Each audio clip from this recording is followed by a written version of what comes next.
Yesus diserahkan kepada Pilatus. Pada waktu pagi, semua imam kepala dan tua-tua bangsa Yahudi membuat rencana untuk membunuh Yesus. Mereka membelenggu dia, lalu membawa dan menyerahkan dia kepada Gubernur Pilatus. Kematian Yudas. Pada waktu Yudas yang menyerahkan dia melihat bahwa Yesus telah dijatuhi hukuman, ia menyesal, lalu mengembalikan uang yang 30 perak itu kepada imam-imam kepala dan tua-tua. Ia berkata, "Aku telah berdosa karena menyerahkan darah orang yang tak bersalah." Jawab mereka, "Apa urusan kami dengan itu? Itu urusanmu sendiri." Ia pun melemparkan uang perak itu ke dalam bait suci, lalu pergi dari situ dan menggantung diri. Imam-imam kepala mengambil uang perak itu dan berkata, "Tidak diperbolehkan memasukkan uang ini ke dalam peti persembahan, sebab ini uang darah." Sesudah berunding, mereka membeli dengan uang itu tanah yang disebut tanah tukang periuk untuk dijadikan tempat pekuburan orang asing. Itulah sebabnya tanah itu sampai pada hari ini disebut tanah darah. Dengan demikian, digenapi firman yang disampaikan melalui Nabi Yeremia. Mereka menerima 30 uang perak, yaitu harga yang ditetapkan untuk seorang menurut penilaian yang berlaku di antara orang Israel. Dan mereka memberikan uang itu untuk tanah tukang periuk, seperti yang dipesankan Tuhan kepadaku. Yesus di hadapan Pilatus. Ketika Yesus berdiri di hadapan gubernur itu bertanya kepadanya, "Engkaukah raja orang Yahudi?" Jawab Yesus, "Engkau sendiri mengatakannya." Ketika tuduhan terhadap dia diajukan oleh imam-imam kepala dan tua-tua, ia tidak menjawab sepatah kata pun. Lalu kata Pilatus kepadanya, "Tidakkah engkau dengar betapa banyaknya tuduhan saksi-saksi ini terhadap engkau?" Namun ia tidak menjawab sepatah kata pun, sehingga gubernur itu sangat heran. Telah menjadi kebiasaan bagi gubernur untuk membebaskan satu orang tahanan pada tiap hari raya itu, atas pilihan orang banyak. Pada waktu itu ada seorang tahanan yang terkenal bernama Yesus Barabas. Ketika mereka sudah berkumpul di sana, Pilatus berkata kepada mereka, "Siapa yang kamu kehendaki kubebaskan bagimu, Yesus Barabas atau Yesus yang disebut Kristus?" Ia sudah mengetahui bahwa mereka menyerahkan Yesus karena dengki. Ketika Pilatus sedang duduk di kursi pengadilan, istrinya mengirim pesan kepadanya, "Jangan engkau mencampuri perkara orang benar itu, sebab karena dia aku sangat menderita dalam mimpi tadi malam." Namun, imam-imam kepala dan tua-tua menghasut orang banyak untuk meminta supaya Barabas dibebaskan dan Yesus dihukum mati. Gubernur itu berkata kepada mereka, "Siapa di antara kedua orang itu yang kamu kehendaki kubebaskan bagimu?" Kata mereka, "Barabas." Kata Pilatus kepada mereka, "Jika begitu, apakah yang harus kuperbuat dengan Yesus yang disebut Kristus?" Mereka semua berseru, "Ia harus disalibkan."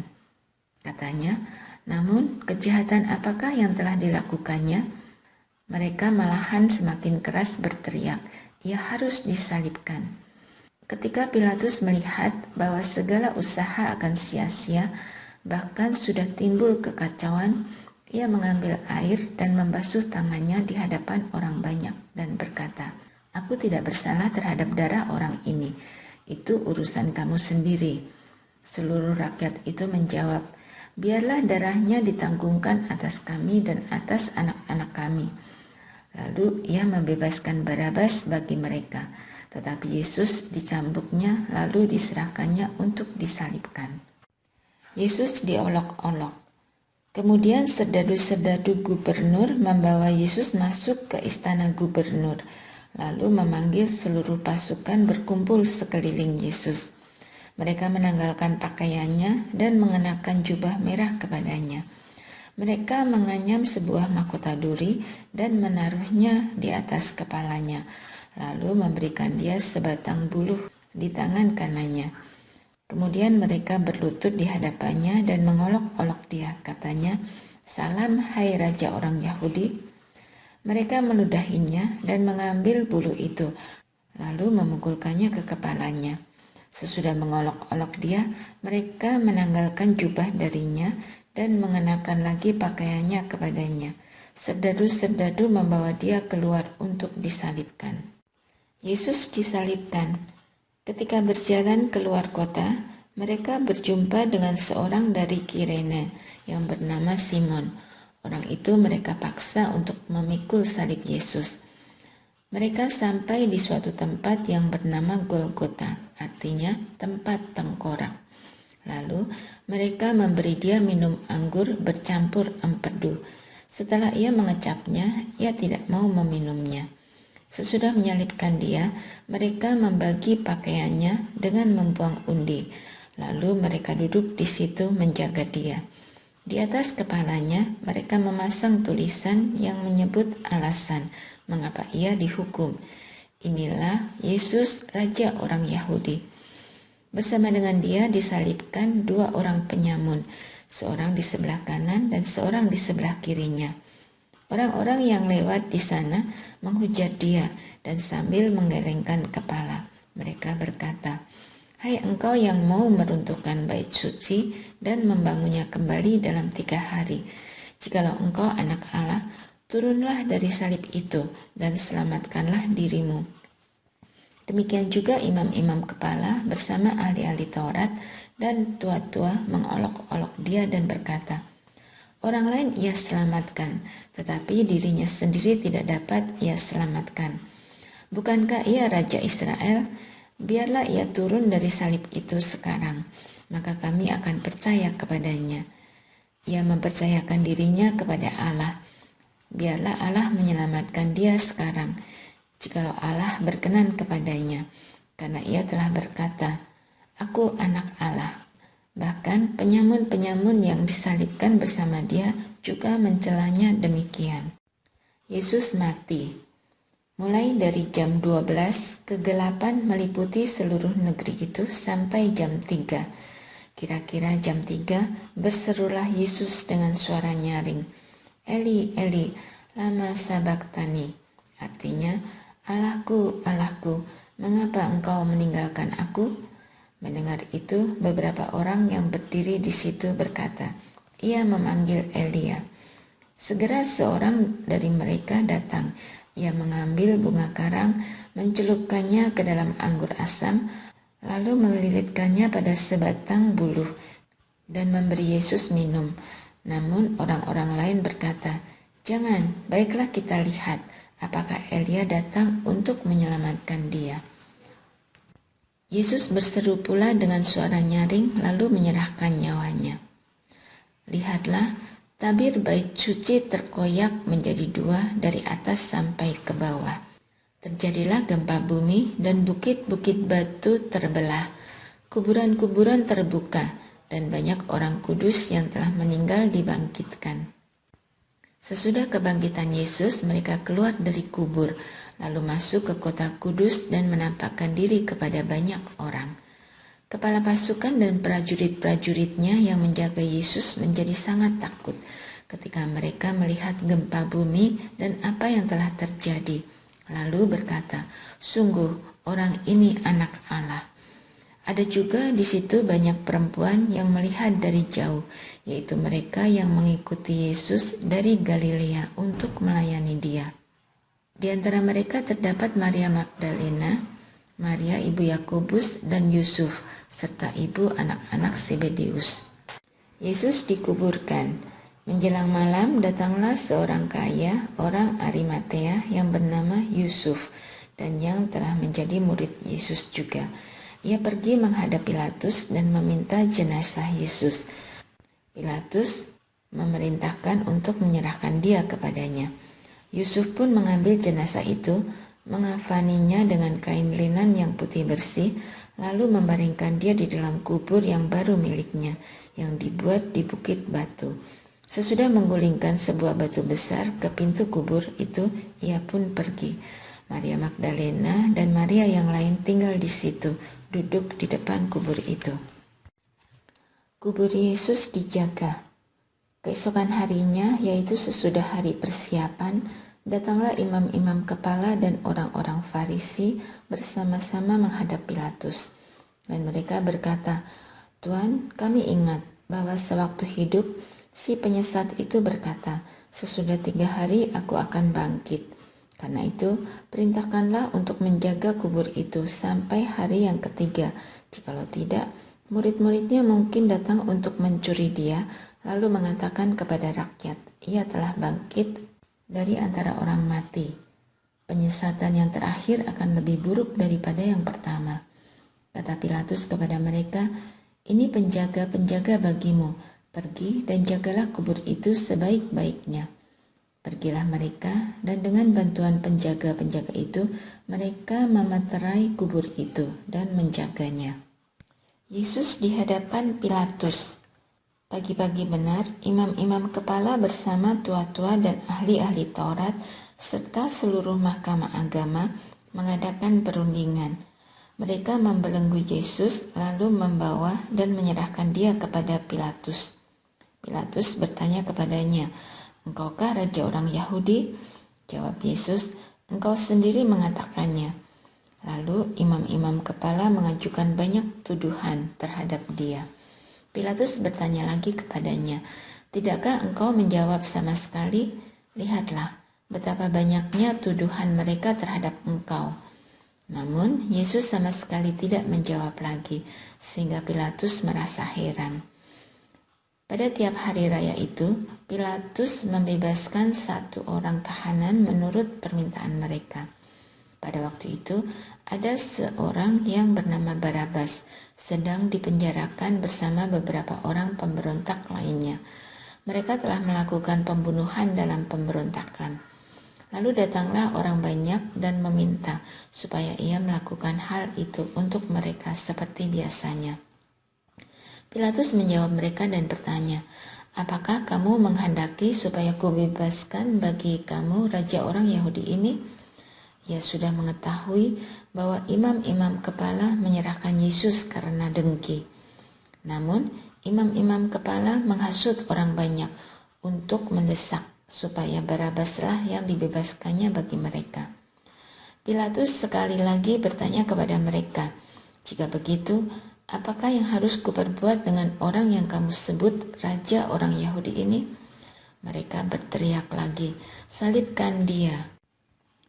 Lalu Pilatus berkata kepada mereka, "Tetapi kejahatan apakah yang telah dilakukannya?" Namun mereka makin keras berteriak, "Salibkan dia!"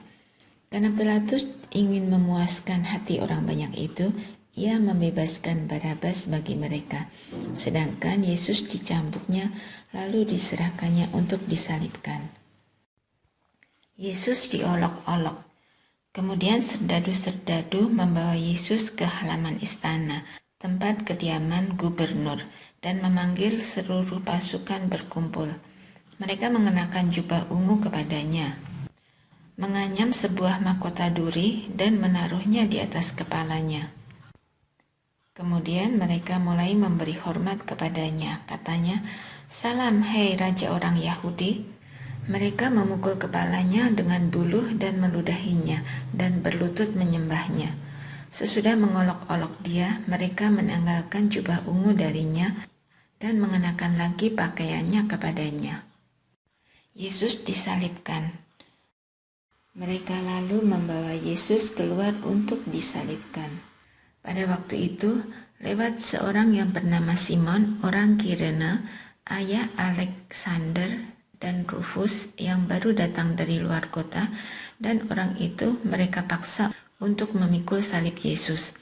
Mereka membawa Yesus ke tempat yang bernama Golgota, yang berarti tempat tengkorak. Mereka memberi anggur bercampur mur kepadanya, tetapi ia menolaknya. Lalu mereka menyalibkan dia dan membagi pakaiannya dengan membuang undi atasnya untuk menentukan bagian masing-masing. Waktu itu jam 9 pagi ketika mereka menyalibkan dia. Alasan mengapa ia dihukum disebut pada tulisan yang terpasang di situ, Raja orang Yahudi. Bersama dengan dia disalibkan 2 orang penyamun, seorang di sebelah kanannya dan seorang di sebelah kirinya. Dengan demikian digenapi nas Alkitab yang berbunyi, ia terhitung di antara orang-orang jahat. Orang-orang yang lewat di sana menghujat dia, dan sambil menggelengkan kepala mereka berkata, "Hai engkau yang mau meruntuhkan bait suci dan membangunnya kembali dalam 3 hari, turunlah dari salib itu dan selamatkanlah dirimu." Demikian juga imam-imam kepala bersama ahli-ahli Taurat mengolok-olok dia dan berkata di antara mereka sendiri, "Orang lain ia selamatkan, tetapi dirinya sendiri tidak dapat ia selamatkan. Biarlah Mesias, Raja Israel itu turun dari salib sekarang, supaya kita lihat dan percaya." Bahkan kedua orang yang disalibkan bersama dia mencela dia juga. Yesus mati. Pada jam 12, kegelapan meliputi seluruh negeri itu dan berlangsung sampai jam 3. Pada jam 3, berserulah Yesus dengan suara nyaring, "Eloi, Eloi, lama sabachthani," yang berarti, "Allahku, Allahku, mengapa engkau meninggalkan aku?" Mendengar itu, beberapa orang yang berdiri di situ berkata, "Lihat, ia memanggil Elia." Bergegaslah seseorang mencelupkan bunga karang ke dalam anggur asam, lalu melilitkannya pada sebatang bulu dan memberi Yesus minum serta berkata, "Baiklah, kita tunggu dan lihat apakah Elia datang untuk menurunkan dia." Yesus berseru dengan suara nyaring dan menghembuskan nafas terakhir. Terkoyaklah tabir bait suci menjadi 2 dari atas sampai ke bawah. Ketika kepala pasukan yang berdiri berhadapan dengannya melihat dia mengembuskan nafas terakhir seperti itu, berkatalah ia, "Sungguh, orang ini anak Allah." Ada juga perempuan-perempuan yang melihat dari jauh, di antaranya Maria Magdalena, Maria ibu Yakobus muda, dan Yoses, serta Salome. Mereka telah mengikut Yesus dan melayaninya waktu ia di Galilea. Ada juga di situ banyak perempuan lain yang telah datang ke Yerusalem bersama Yesus. Yesus dikuburkan. Hari mulai malam dan hari itu hari persiapan, yaitu hari menjelang Sabat. Karena itu Yusuf, orang Arimatea, seorang anggota Mahkamah Agama yang terpandang, yang juga menanti-nantikan kerajaan Allah, memberanikan diri menghadap Pilatus dan meminta jenazah Yesus. Pilatus heran waktu mendengar bahwa Yesus sudah mati. Lalu ia memanggil kepala pasukan dan bertanya kepadanya, apakah Yesus sudah mati. Sesudah didengarnya keterangan kepala pasukan, ia berkenan memberikan jenazah itu kepada Yusuf. Yusuf pun membeli kain linen, lalu ia menurunkan jenazah Yesus dari salib dan mengafaninya dengan kain linen itu. Ia membaringkannya di kubur yang dibuat di bukit batu. Kemudian digulingkannya sebuah batu ke pintu kubur itu. Maria Magdalena dan Maria ibu Yoses melihat tempat Yesus dibaringkan.